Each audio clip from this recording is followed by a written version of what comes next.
Hello hello good morning students. कल अपन ने IPC nomenclature के लिए बात कर रहे थे अपन। उसमें अपन ने बात की थी किसके लिए, सिंपल जो कंपाउंड थे उनके लिए बात की थी। आज कुछ अलग हटके कंपाउंड्स के लिए बात करते हैं। रूल्स वही हैं, कंपाउंड अपन देखते हैं Fe, EDTA, Fe, EDTA -1, Fe, EDTA -1। बेटा देखो EDTA के लिए मैंने आपसे पहले बात की थी। EDTA है जो ये पंचदंतुक भी है और हेक्सादंतुक भी है। पंचदंतुक भी है और हेक्सादंतुक भी है। अब अपने को कैसे पता चलेगा कि ये पंचदंतुक है कि हेक्सादंतुक है? अब यहां जैसे ये कंपाउंड दे दिया Fe, EDTA -1, इसमें अपने को पता करना है ये पंचदंतुक है कि हेक्सादंतुक है। मैंने आपको बताया था यदि केवल EDTA दे रखा है और साथ में ऐसा दे रखा है, कंपाउंड दे रखा है जिसकी समन्वय संख्या, एलिमेंट दे रखा है जिसकी समन्वय संख्या 6 है, तो वो कैसा है, हेक्साडेंटेड है। अगर इसके साथ कोई और लिगेंड दिया हुआ होता इसका मतलब वो पंचदंतुक है। तो यहां देखें ये अकेला दे रखा है, इसका मतलब ये क्या है, हेक्सादंतुक, षष्ठ दंतुक है। तो इसका नाम लिखना है तो पहले अपन किसका नाम लिखेंगे, लिगेंड का। उससे पहले इसकी ऑक्सीडेशन स्टेट निकालते हैं कितनी, +3, क्योंकि EDTA पर कितनी होती है, -4 होती है। कितनी होती है, -4। तो इसका नाम लिखना चालू करेंगे अपन। इसका नाम क्या था, ethylene diamine, ethylene diamine tetra acetate. Acetate था तो एसीटेटो हो जाएगा, ओ लग जाएगा। लिगेंड के आगे अपने बताया था 8 है, वहां क्या लगाना है, ओ की जगह, सॉरी ई की जगह ओ लगा देना है। अब ये नेगेटिव वाले में उपस्थित है तो Fe है, तो Fe के लिए क्या कर देंगे, फेरेट। फेरेट ऑक्सीडेशन स्टेट कितनी आ गई बेटा, 3, और आयन है तो वर्ड आगे यूज करेंगे आयन। तो ये इसका नाम हो गया ethylene diamine, ethylene diamine tetra acetato ferrate 3rd ion. Next बात करते हैं अपन FeC2O4 का होल ट्वाइस, FeC2O4 का होल ट्वाइस -3, C2O -3, यहाँ 3 करें, C2O4 का होल थ्राइस -3। अब अपन देखें ये कौन है, C2O4 ऑक्जिलेट आयन है। कौन है, ऑक्जिलेट, तो नाम क्या हो जाएगा, ऑक्जिलेटो। और साथ में अपन देखें कि इस एक पर कितना आवेश होता है, एक पर -2 होता है, तो 3 पर कितना होगा, -6। माइनस के 3 बाहर है, मतलब अंदर कैंसिल कितना हो गया, +3 का कैंसिल हो गया, मतलब Fe पर कितना चार्ज आ गया, +3 आ गया। तो इसका नाम क्या हो गया, try ऑक्जिलेटो।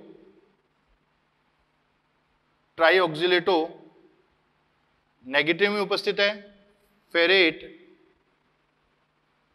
3rd ion, ferrate 3rd ion.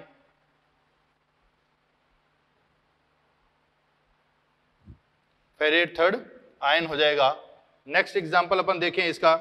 ये तो बातें थी अपने पास क्या हो कि सिंपल एक में ही उपस्थित हो, एक ही संकुल लेके चल रहे हैं अपन। अगर अपने पास 2 संकुल आ जाएं, यदि अपने पास 2 संकुल आ जाएं, जैसे अपन बात करते हैं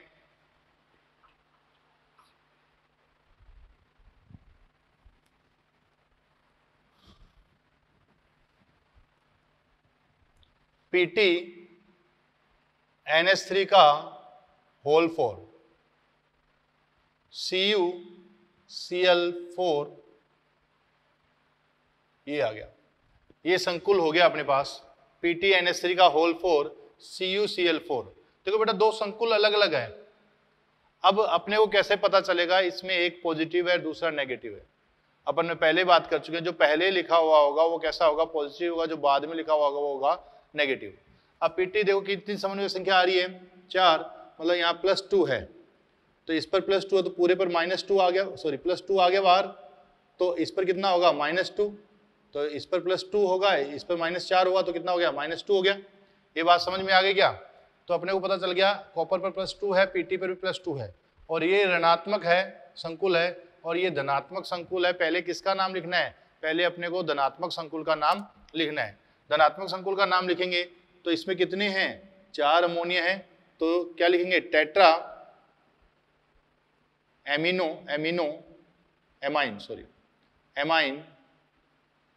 टेट्राएमाइन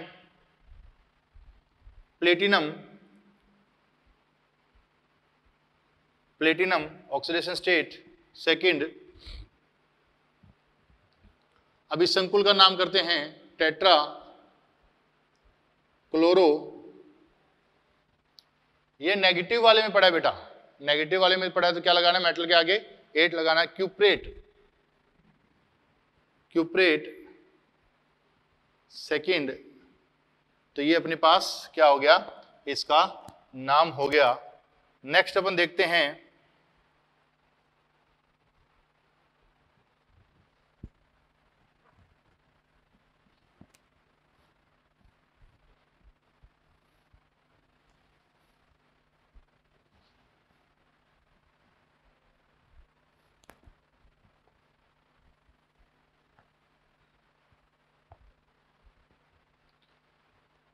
देखते हैं CrNH3 का होल 6, ये बड़ा संकुल हुआ COCN का होल 6। अपने को पता है कोबाल्ट प्लस थ्री में 6 कोऑर्डिनेशन नंबर रिप्रेजेंट करता है। कोबाल्ट +3 है तो यहाँ पूरे पर कितना आया? -3, क्योंकि इस एक का कितना होगा? एक का -1 तो 6 का -6, तो 3 इससे कैंसिल हो गए -3, तो इधर कितना रहा होगा बेटा? +3 होगा, मतलब क्रोमियम पर कितना है? +3 चार्ज है। तो इन बहुत इजी नोमेनक्लेचर आता है, और साथ में आपको तो पता ऑप्शन में दिया हुआ मिलेगा आपको, तो अपन उससे कर सकते हैं इजी वे से। नोमेनक्लेचर में टेंशन लेने की जरूरत नहीं है। अपने को क्या पता होना चाहिए? सिर्फ लिगेंड ढंग से पता होना चाहिए। लिगेंड के बारे में सबसे ज्यादा इंपॉर्टेंट है, क्योंकि लिगेंड आइसोमेरिज्म आगे पढ़ेंगे उनमें लिगेंड आएंगे, CFT पढ़ेंगे उनमें भी लिगेंड आएगा। तो अपने को सबसे ज्यादा इंपॉर्टेंट चीज क्या है? लिगेंड, कि कौन सा बाइडेंटेड है, कौन सा मोनोडेंटेड है, कौन सा ट्राइडेंटेड है, किसमें ऑक्सीजन दे रहा है, किसमें नाइट्रोजन दे रहा है, और कौन सा सम्मित है, कौन सा असम्मित है। इन चीजों के बारे में अपने को पता होना चाहिए। तो इसके लिए बात करें तो पहले अपन किसका लिखेंगे? केटाइन धनायन का नाम लिखेंगे। धनायन में कौन? पहले लिगेंड का नाम, तो हेक्साएमाइन क्रोमियम, हेक्साएमाइन क्रोमियम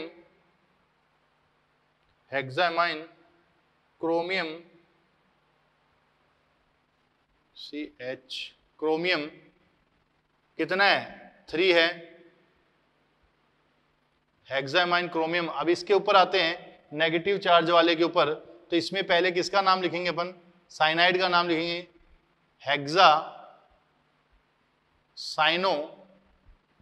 हेक्सासाइनो। अब इसका लिखना है अपने को, ये कोबाल्ट है तो नाम क्या जाए? कोबाल्टेट। ऑक्सीडेशन स्टेट कितनी है? 3, तो अपने पास नाम आ गया hexaamine chromium third, hexacyano cobaltate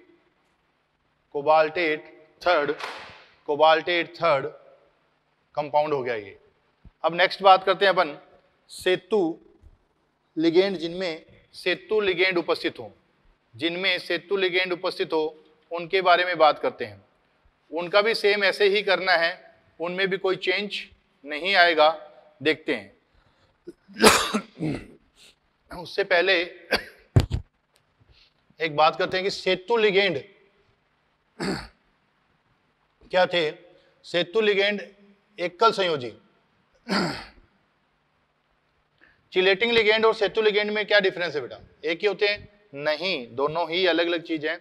सेतु लिगेंड तो वो थे जो दो अलग अलग धातुओं को, दो मतलब अलग अलग धातु, एक धातु इधर हो एक धातु इधर हो, उनको अटैच कर रहे हैं।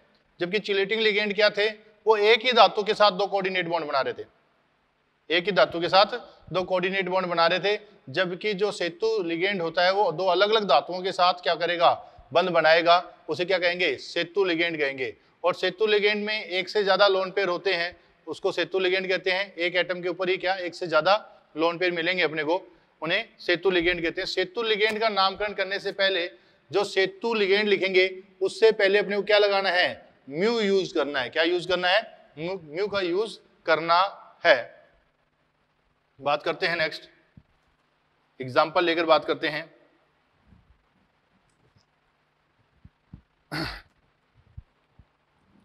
NH3 5 CO NH2 CO NH3 5, ये बड़ी ब्रैकेट क्या हो गई, बंद हो गई। और यहां लिखा अपने NO3 का होल 5। अब इसमें पहले सबसे पहले क्या पहचान करनी है अपने को, सेतु लिगेंड की पहचान करनी है। ये अपने पास क्या है, सेतु लिगेंड है।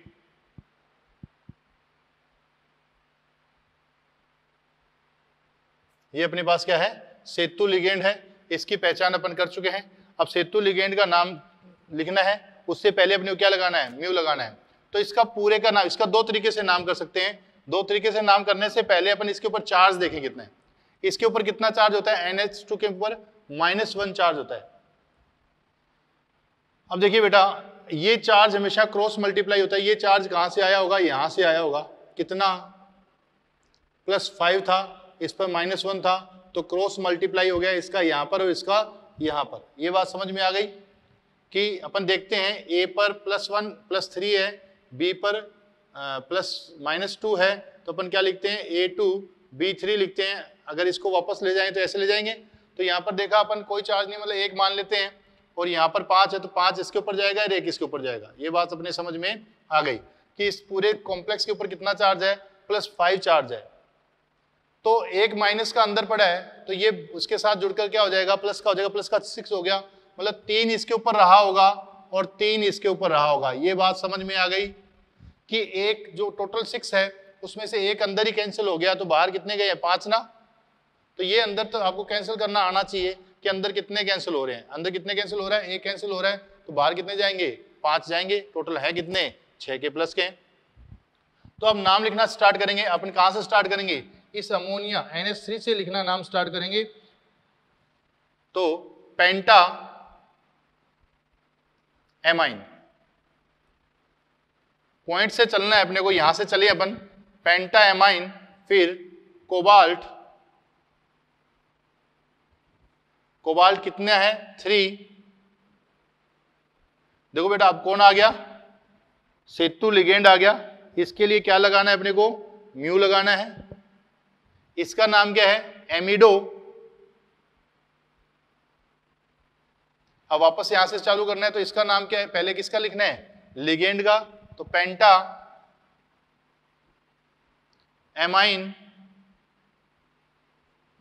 पेंटा amine cobalt, third nitrate, cobalt third nitrate. Pentaamine cobalt third mu, amido pentaamine cobalt third nitrate. समझ में आ गई बात, दोबारा समझे, pentaamine cobalt third mu, amido pentaamine cobalt third nitrate. Start कहां से करना है, इस कोने से स्टार्ट करना है, पेंटाएमाइन कोबाल्ट थर्ड एमिडो म्यू एमिडो, क्योंकि ये कौन है, सेतु लिगेंड है। इसके आगे बात करें, पेंटा एमाइन कोबाल्ट थर्ड नाइट्रेट। समझ में आ गई बात। नेक्स्ट अपन बात करते हैं इसका और कैसे नाम लिख सकते हैं। अब देखो बेटा ये दोनों सेम है, ये दोनों क्या है, सेम है, तो अपन इनको इकट्ठा करके लिख सकते हैं। तो इसको पहले अपने को किससे स्टार्ट करना पड़ेगा, सेतु लिगेंड से। तो क्या लिखेंगे अपन, म्यू एमिडो, म्यू एमिडो, फिर अपन यहां से लिखना स्टार्ट करेंगे बिस। बिस क्यों लगाया आपने, क्योंकि ये दोनों सेम है, बिस पेंटा एमाइन,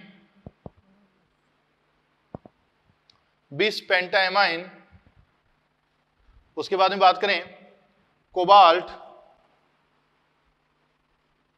थर्ड, ब्रैकेट बंद, और क्या आ गया नाइट्रेट, और क्या आ जाएगा नाइट्रेट आ जाएगा, क्या आ जाएगा नाइट्रेट। दोबारा म्यू एमिडो बिस पेंटा एमाइन कोबाल्ट थर्ड नाइट्रेट आ जाएगा, क्या आ जाएगा नाइट्रेट। तो अपन इस दोनों तरीके से अपन नेम लिख सकते हैं। ये 20 क्या दर्शा रहा है कि इसके म्यू के दोनों तरफ क्या पड़े हैं, पेंटा एमाइन कोबाल्ट थर्ड पड़े हैं। ठीक है, नेक्स्ट बात करते हैं अपन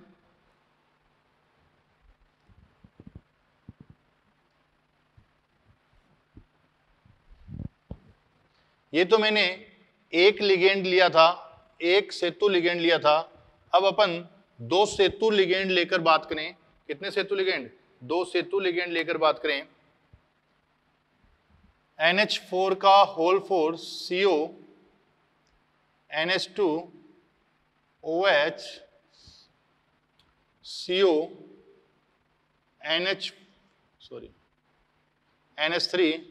NH3 का होल 4, ये पूरी ब्रैकेट क्या हो गई बंद हो गई, और यहां लगा देते अपन SO4 का होल ट्वाइस। देखो बेटा, आपको इसके ऊपर चार्ज पता करना आना चाहिए, इसके ऊपर चार्ज पता करना आना चाहिए। अब यहां से अपने को पता करना है इसके पूरे कॉम्प्लेक्स के ऊपर चार्ज कितना है, पूरे संकुल के ऊपर चार्ज कितना है। देखो कोई कंपाउंड है A, उस पर चार्ज है मान लो +4, B है इस पर है -2, A पर है +4, B पर है -2। तो अब इसका फॉर्मूला कैसे बनाओगे बेटा, ये कुछ मात्रा में कैंसिल हो सकता है, तो यहाँ क्या आएगा +2, तो अपना क्या बन जाएगा AB2 फॉर्मूला बन जाएगा। क्या बन जाएगा AB2। कुछ समझ में आया, A के ऊपर +4 है, B पर -2 है, इस पर कितना है +2, तो AB2 फॉर्मूला बन जाएगा। सेम की सेम चीज यही इसी पर है कि सल्फेट आयन पर कितना होता है -2, और यहाँ पर अपने पास क्या रहा होगा +4 रहा होगा, यहाँ कैंसिल हुआ है 2 आया है, तो ये 2 यहाँ पर गया और यहाँ पर 1 बचा हुआ था वो यहाँ पर आया। तो अपने को पता लग गया कि इसके ऊपर कितना चार्ज है +4। अब कई लोग गलती क्या करते हैं, अपने कहा था क्रॉस मल्टीप्लाई होता है चार्ज, तो यहाँ पर 2 ले आते हैं।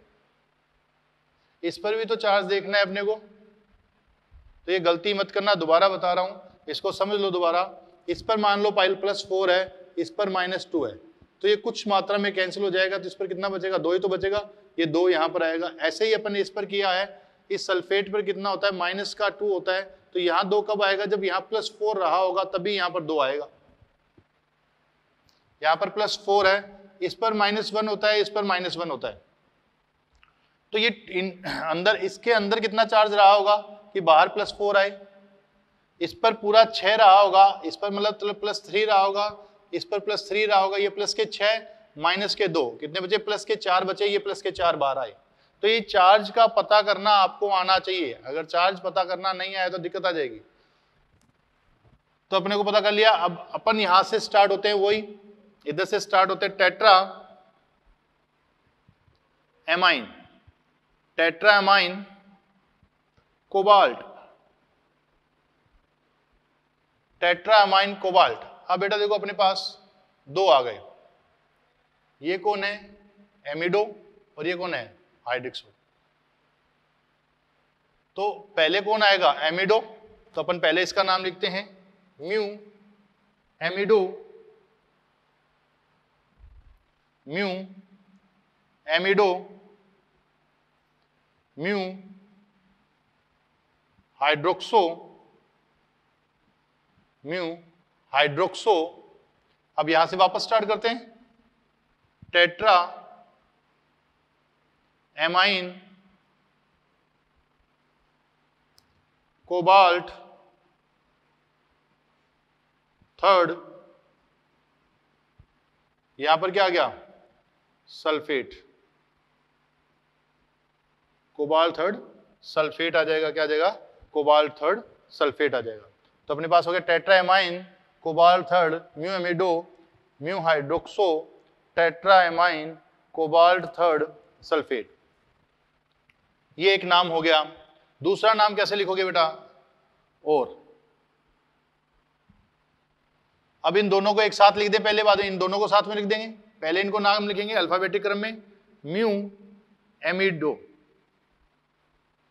Mu amido mu hydroxo mu amido mu hydroxo, आगे tetra amine tetraamine cobalt third, sorry गलती कर दी ना अपने, 20 लगाना था, इकट्ठा लिख रहे हैं तो ये 2 है तो क्या लगाएंगे 20 tetra amine cobalt third mu amido mu hydroxo 20 tetramine cobalt third sulphate.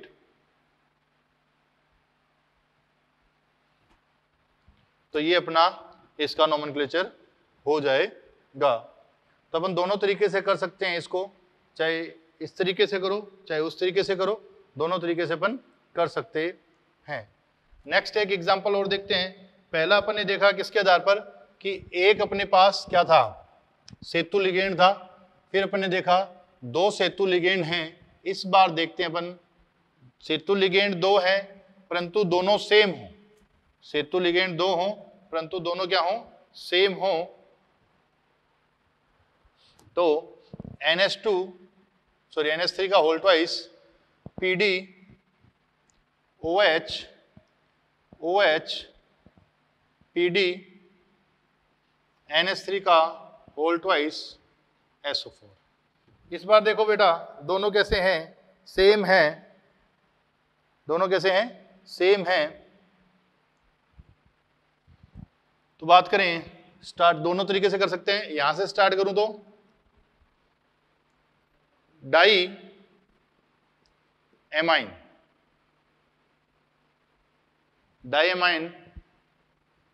Palladium diamine palladium, अब mu di hydroxo mu di hydroxo mu di hydroxo palladium mu di hydroxo, इसके नाम बात करें di amine palladium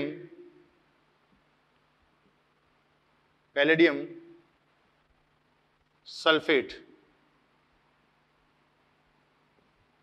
oxidation state लिखी नहीं दोनों की, गड़बड़ कर दी। यहां ऑक्सीडेशन स्टेट लिखे, इसकी कितनी है काउंट करें, इस पर -2 है तो इस पर कितना रहेगा +2, एक माइनस का तो टोटल कितनी होगी +2 एंड +2। दोबारा लिख देते हैं, दोबारा नेम लिखते हैं एक बार। यहां से स्टार्ट करें di amine palladium oxidation state, second mu di hydroxo, या फिर दोबारा di amine palladium sulphate, palladium second sulphate. दोबारा सुने, di amine palladium oxidation state mu, di hydroxo है di hydroxo di amine palladium second sulphate. अगर इनको उसी दूसरे तरीके से लिखें तो उनमें कैसे लिखेंगे अपन, और कैसे लिख सकते हैं म्यू डाई हाइड्रोक्सो 20 लगाना जरूरी है और ब्रैकेट इस यहां से स्टार्ट करनी है और सल्फेट से पहले ही खत्म कर देनी है। 20 डायमीन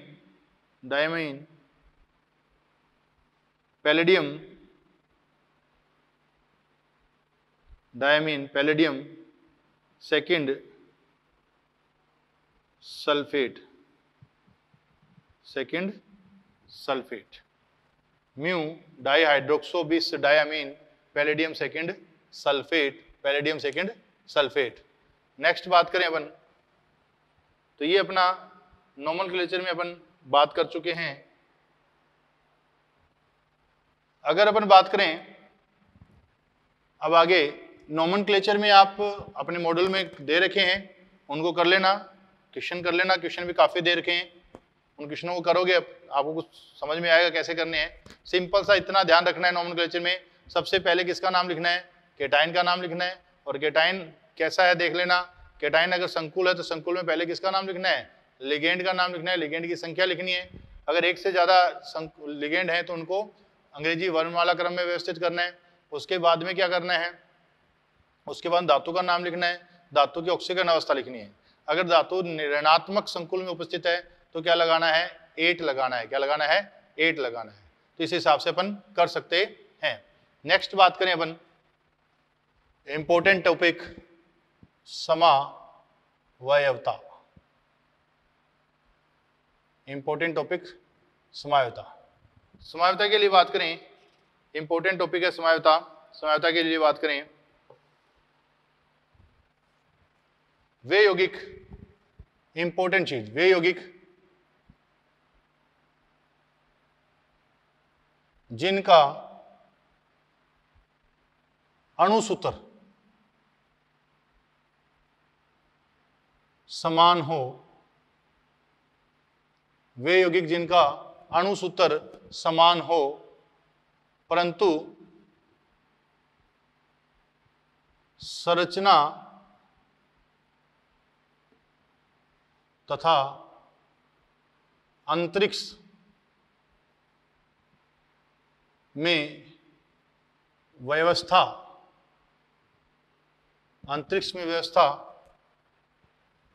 अलग हो, समावयवी कहलाते हैं। क्या कहलाते हैं, समावयवी कहलाते हैं। तथा यह प्रक्रम समावयवता कहलाता है।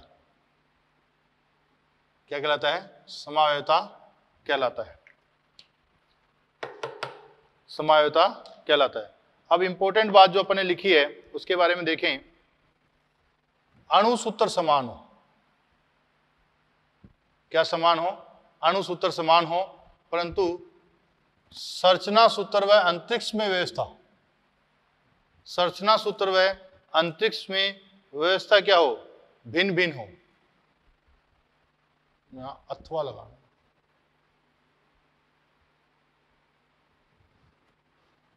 क्या सबसे पहली चीज जो आ गई अपने पास, क्या अणुसूत्र क्या हो, समान होना चाहिए। अगर अणुसूत्र समान नहीं हुआ तो अपन उसको समावयवता के लिए बात नहीं करेंगे। अब समावयवता कितने प्रकार की हो सकती है,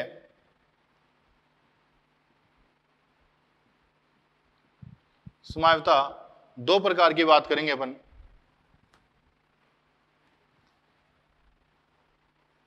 कौन सी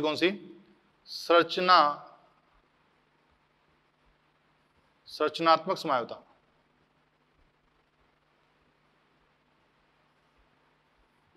और दूसरी बात करेंगे अपन त्रिविम समावयवता।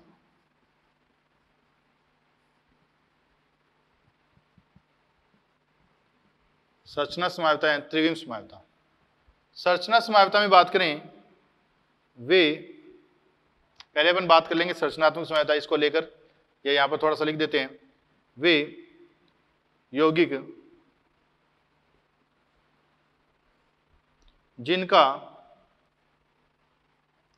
अणुसूत्र समान हो, अणुसूत्र समान हो, परंतु संरचना सूत्र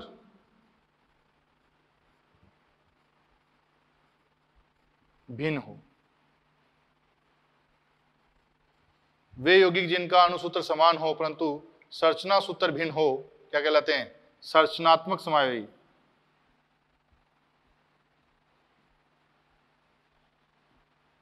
समावयवी कहलाते हैं, संरचनात्मक समावयवी कहलाते हैं। क्या कहलाते हैं? संरचनात्मक समावयवी कहलाते हैं। त्रिविम समावयवी वे यौगिक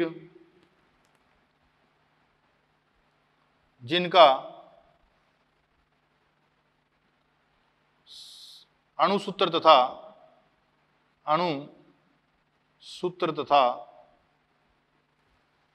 संरचना सूत्र समान हो, परंतु अंतरिक्ष में व्यवस्था अलग अलग हो, परंतु अंतरिक्ष में व्यवस्था अलग अलग हो, क्या कहलाते हैं? वो त्रिविम समावयवी कहलाते हैं। क्या कहलाते हैं? त्रिविम समावयवी। दोबारा सुनना, संरचनात्मक समावयवी कौन से होते हैं?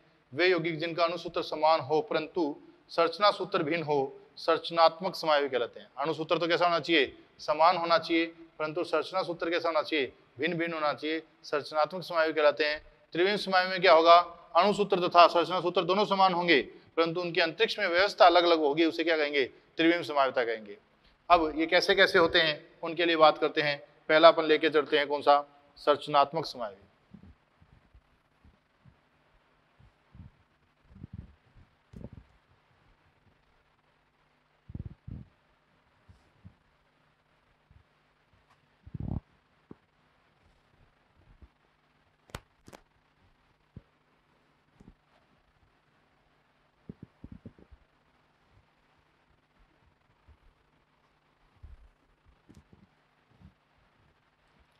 पहली बात करते हैं अपन संरचनात्मक समावयवी।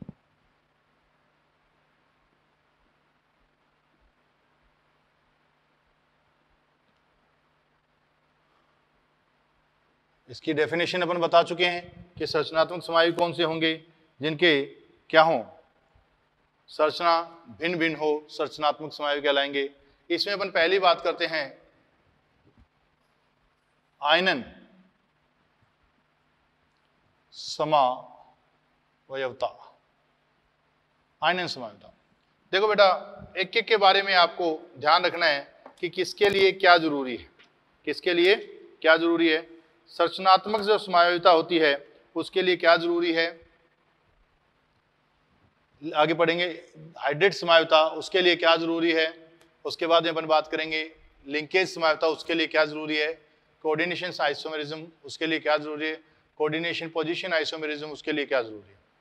ये अपने को पता लगना चाहिए किसके लिए क्या जरूरी है। अगर आपको ये पता लग गया, अपन फटाक से क्वेश्चन कर सकते हैं कौन सी समावयवता दर्शा रहा है। यहाँ से क्वेश्चन पक्का आता है, 99.99% तक यहाँ से क्वेश्चन आता ही आता है।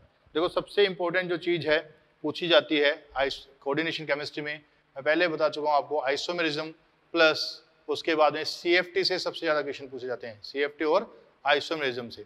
इन दोनों पर विशेष ध्यान देना है अपने को। और साथ में आपको ये दोनों चीजें कब आएंगी? जब लिगेंड आपको अच्छी तरह पता होंगे। तो अपन पहले बात करते हैं आयनन समावयवता। आयनन समावयवता के लिए बात करें कि वे यौगिक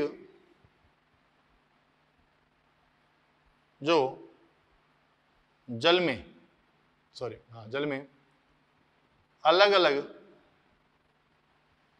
आयन देते हैं, मतलब उनके आयनन मंडल एंड सहसंयोजक मंडल में आयनों का क्या होता रहता है?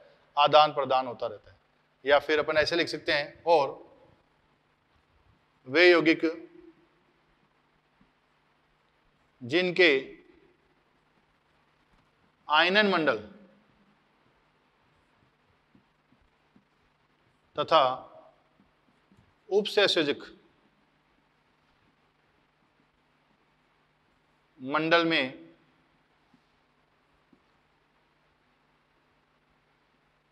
आयनों का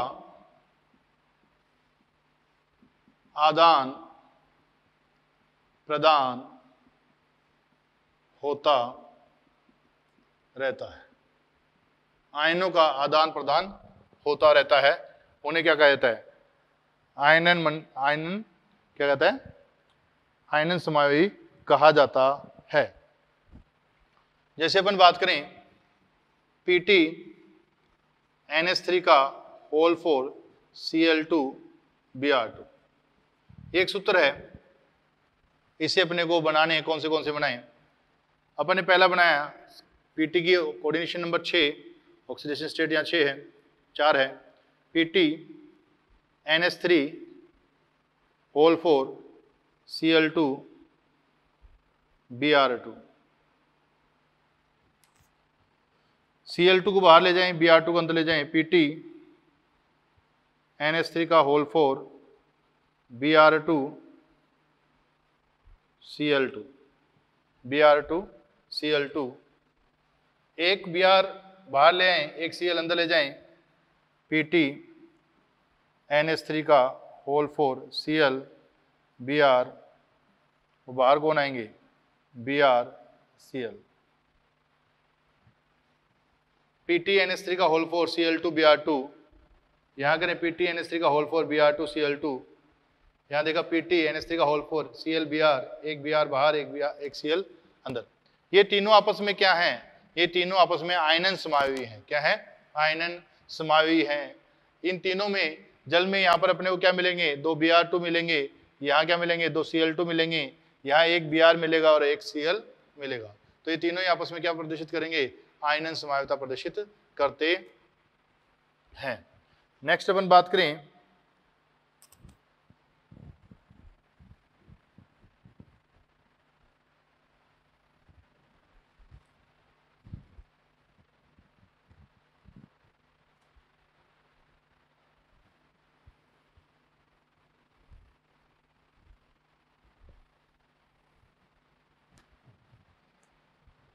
हाइड्रेट समावयवी।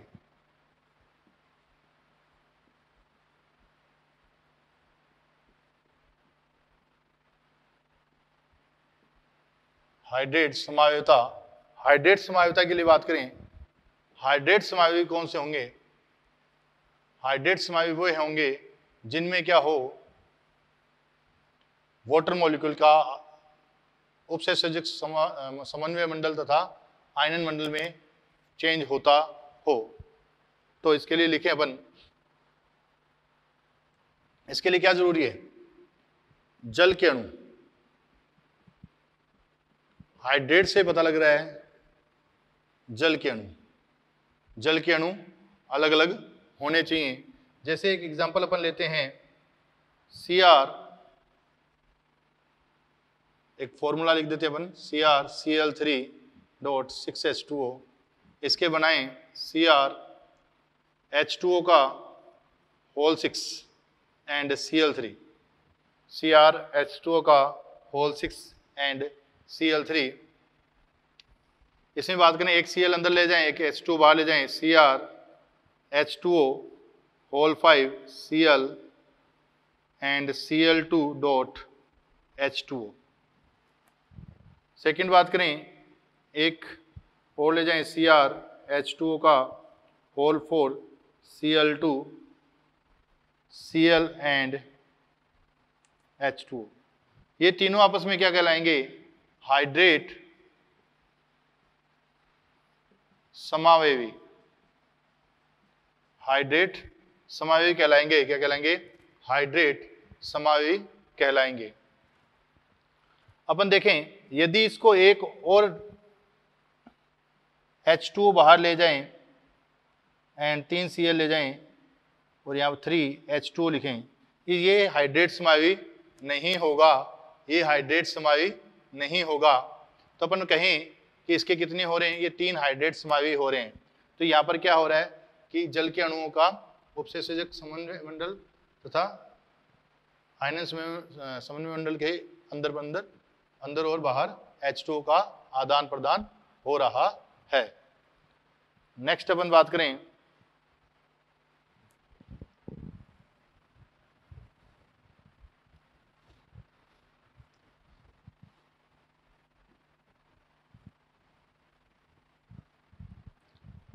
Linkage isomerism.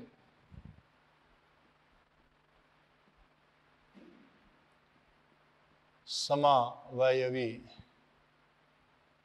लिंकेज समावयवी। देखो पहला बेटा, आयनन समावयता के लिए क्या चाहिए था, आयंस का अलग अलग होना चाहिए था वाटर में। हाइड्रेट के लिए जल का आदान प्रदान अलग अलग होना चाहिए। लिंकेज के लिए क्या आवश्यक है, उभयदंतुक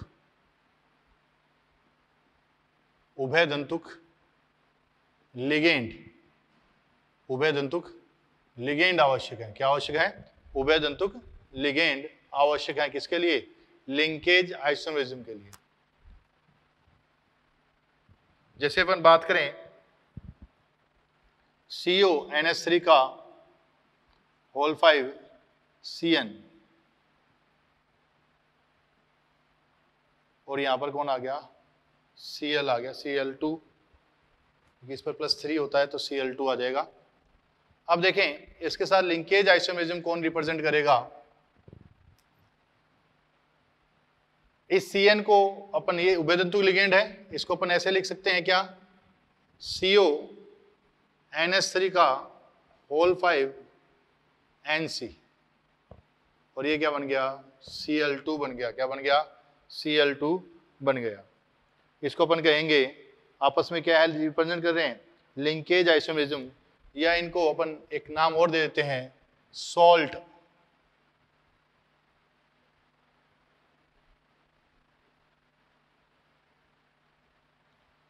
आइसोमेरिज्म।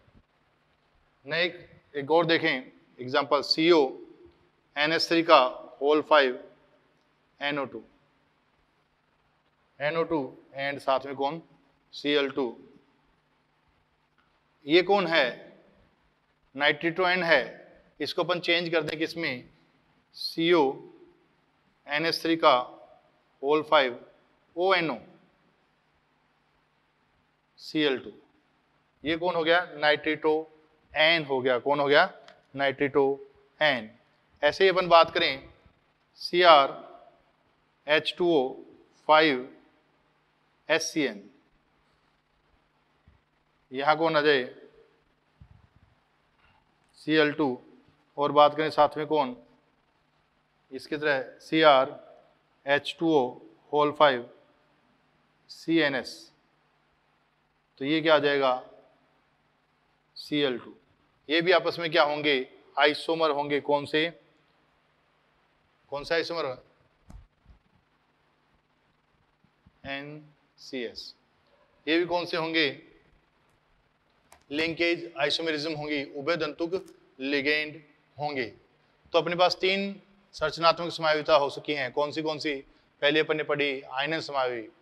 सबसे पहले स्टार्ट करते हैं, समावयिता से स्टार्ट करते हैं। समावयिता के लिए क्या जरूरी है, अणुसूत्र समान होना चाहिए, संरचना सूत्र अथवा अंतरिक्ष में व्यवस्था अलग अलग होती है, उन्हें क्या कहते हैं, समावयवी कहते हैं, तथा इसको क्या कहते हैं, प्रावस्था को क्या समावयिता कहते हैं। अब सबसे पहले बात करें संरचनात्मक समावयवी। संरचनात्मक समावयवी में अणुसूत्र समान होंगे परंतु उनके संरचना सूत्र अलग अलग होंगे। उसमें अपन ने पहली बात की थी किसकी, आयनन समावयवी की। किसकी, आयनन समावयवी। आयनन समावयवी कौन से होंगे, आयनन समावयवी वो होंगे जिनकी वाटर में अलग अलग आयन देते हो, उन्हें आयनन समावयवी कहेंगे। सेकंड बात करें किसकी अपन, हाइड्रेट समावयवी। किसकी, हाइड्रेट समावयवी। हाइड्रेट समावयवी वो होंगे जिनकी H2O मॉलिक्यूल है वो अलग अलग बाहर अपने को मिलता हो, आयनन मंडल में अलग अलग H2O मॉलिक्यूल मिलता हो, और उसके लिए जरूरी है बाहर कम से कम एक आयन होना चाहिए। थर्ड बात करते हैं अपन किसकी, लिंकेज आइसोमेरिज्म। लिंकेज आइसोमेरिज्म के लिए क्या जरूरी है, लिंकेज आइसोमेरिज्म के लिए उभयदंतुक लिगेंड जरूरी है। उभयदंतुक लिगेंड जितने होंगे, जैसे ये CN है तो यहाँ क्या आ गया, NC आ गया। यहाँ NO2 है, नाइट्रोजन से जुड़ा हुआ है, यहाँ ऑक्सीजन से जुड़ा हुआ है। यहाँ पर किससे जुड़ा हुआ है? सल्फर से जुड़ा हुआ है। यहाँ किससे जुड़ा हुआ है? नाइट्रोजन से जुड़ा हुआ है। तो यहाँ पर जुड़ने की टेंडेंसी उनकी अलग अलग हो गई, उनको क्या कहेंगे अपन? लिंकेज आइसोमेरिज्म कहेंगे। अब नेक्स्ट जो आगे समझता है, इसमें 2 समझता और बची हैं, वो अपन नेक्स्ट क्लास में करेंगे। आज के लिए इतना ही, क्योंकि काफ़ी लंबी क्लास हो जाएगी। नेक्स्ट में अपन आइसोमेरिज्म पढ़ेंगे, कौन सी? इसकी 2 बची हुई हैं वो, और बात त्रिविम समझौता बात करेंगे। आज के लिए इतना ही, थैंक यू।